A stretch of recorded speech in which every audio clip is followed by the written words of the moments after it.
Hey guys, welcome to another commentary done by Firexfred.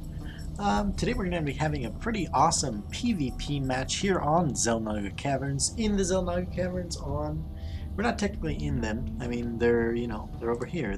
We're not in there. So I'm going to say on over here. It doesn't make much sense either. But anyway, regardless of that, I am getting so off topic. KiWiKaKi down here in the left as our yellow Protoss player. And in the top right, we have Adelscott. Both of these guys, pretty big names in the StarCraft 2 scene right now. Adelscott, of course, a Frenchman from France, actually. KiWiKaKi, the French Canadian. So we've got the fake Frenchman down here and the real Frenchman up top. Adelscott has an incredibly different, I'll say different style of PvP than most people. At least he did in the beta and towards the beginning of release. And that style was just building a lot of gateway units rather than going straight for those colossi, as many PvPers do.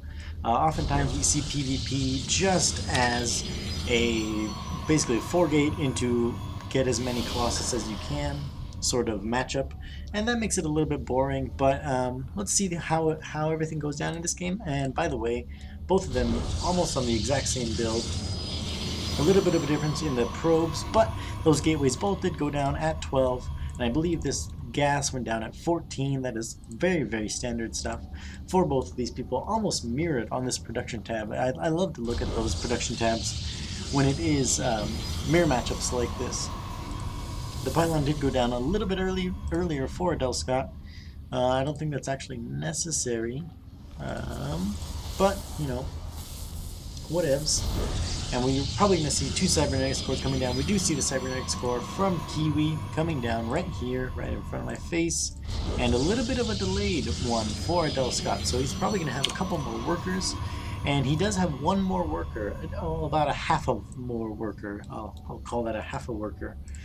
At this point ahead. So actually these colors are so similar I can't actually tell which is which. I thought that was Adelscott's probe, but it was actually KiWiKaKi's. He was checking out everything that he could see. He sees the one gas, he sees the cyber core coming up. It's not going to be a huge deal.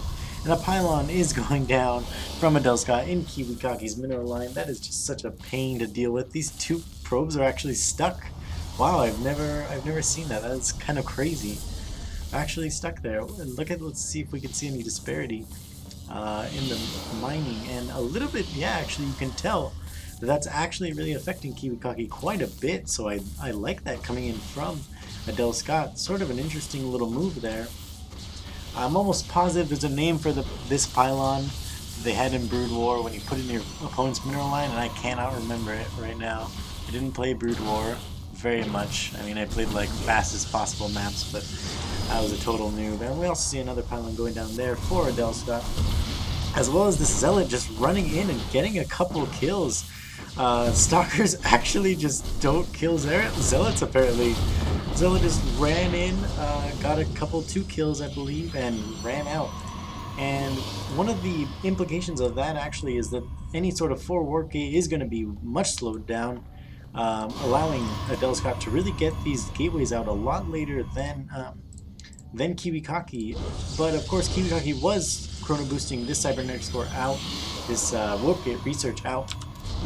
But if you look at the income tab, it's actually incredible how many probes Adelscott has been able to crank out in that time when he was doing that little bit of harass to KiWiKaKi. Warp gates are being completed for KiWiKaKi, and for Adelscott, they are done already. But he doesn't have his gateways up yet. We do see a forge going down as well. And look at that harvester disparity. That's actually crazy to me that this early in the game it could be so different. And this pylon down here just doing a little bit of a scouting information there. Take a look at the production tab. That forge is going up, and now we see the robo facility coming down for KiWiKaKi. This is about the time where you really start worrying about that 4 warp gate push.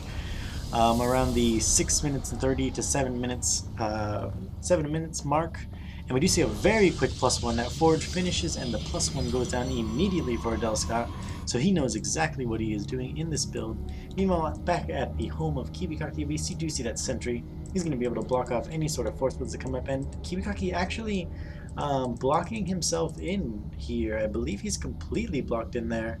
Actually, I'm not entirely sure if that's a full wall. A zealot? Well, let's see if this probe gets through there. Yeah, so one zealot or probe or stalker can actually fit through there, but nothing else.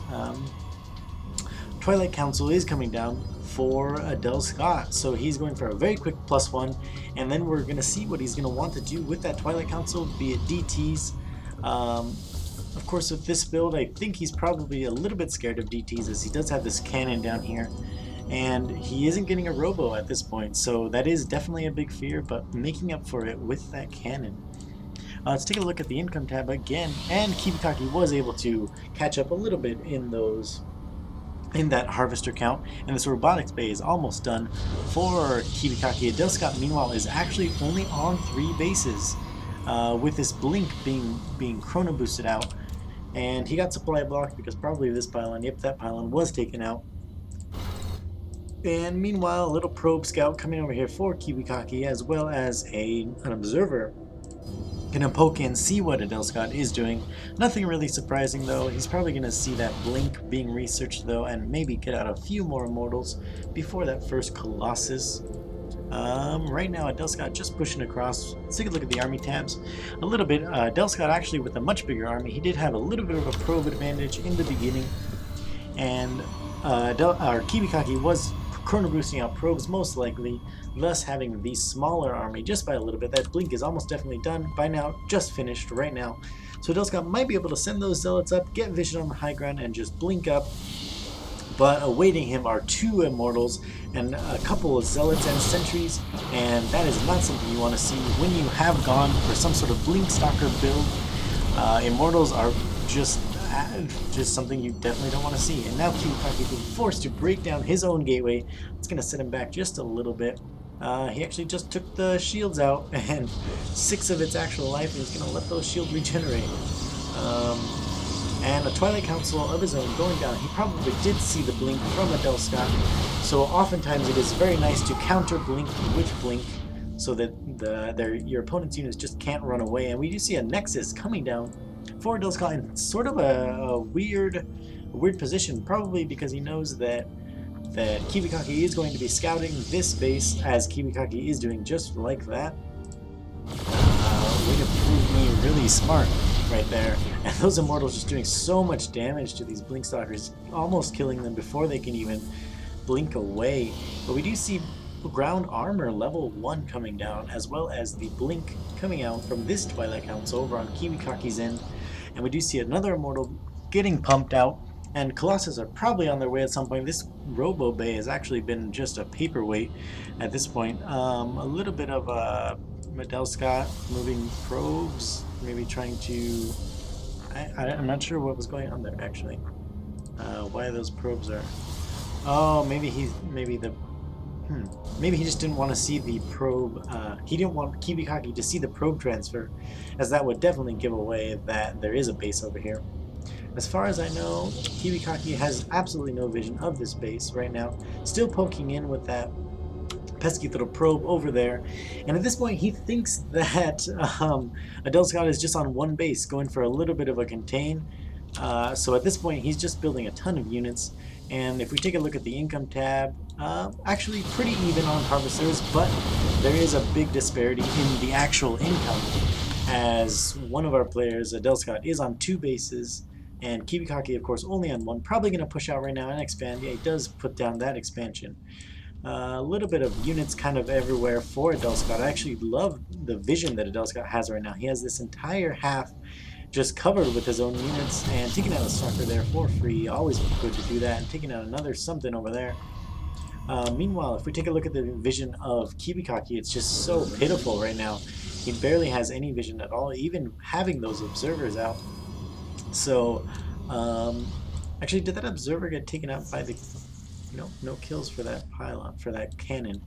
Now, a pretty scary force. Now the forces are they're actually almost identical, 88 to 89 supply right now. Very, very similar on the minerals that are used, but of course KiWiKaKi does have a little bit more tech. But keep in mind that that 1/1 +1/+1 is already done for Adelscott, and KiWiKaKi actually has no upgrades at this point, so that's going to start playing a really big role. And of course, this Twilight Council already being down means that at any point, level 2 weapons or armor could be upgraded for Adelscott. So we see, as I predicted, definitely, or as Adelscott's style predicts himself, he isn't actually going for any sort of Colossus or any sort of Robo Bay. Really just sticking to, he's actually getting charged right now. While meanwhile, KiWiKaKi is getting that extended thermal lance, a very expensive upgrade, but it'll probably be worth it. He does have one Colossus out right now, another being pumped out as we speak. Bit of a probe transfer because of course his main is going to be very, very mined out as he was stuck in there for so long. Perfect saturation there though, those 16 probes, just making that perfect double double per patch. What am I trying to say? Two probes per patch. That's what I'm trying to say.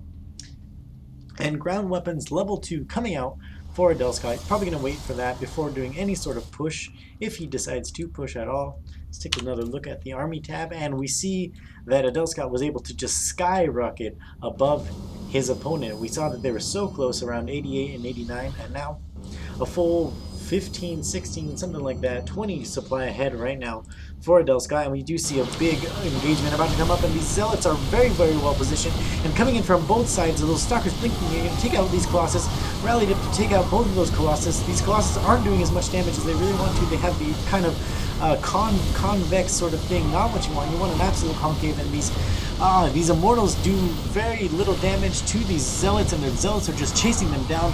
They do not have the charge yet, but they are just able to chase down those Immortals. And when these Zealots are chasing down your Immortals, the Immortals are not able to hit the Blink Stalkers, which they really, really want to be doing. So we see that that little bit of a contain coming in from Adelscott was just so good, and he got this sneaky base over here. KiWiKaKi was trying to scout in over on this side to see, and he thought that it was just one base versus one base, but little did he know that it was actually two base, and Adelscott able to just make so many more units, getting the very, very important upgrades, and able to take out the higher tech army, I would say, though he did of course have yeah, he's just straight up higher tech, just upgrades. The power of upgrades shown completely right there. So, this is a first game in a best of 3. This is from a recent Team Liquid Open. Big shout out to Plexa over at TeamLiquid.net for posting these replays. This is the first game though, so I will be posting the other two, and hopefully you can check out my channel for those replays. Thank you so much again for watching, and yeah, thanks a lot.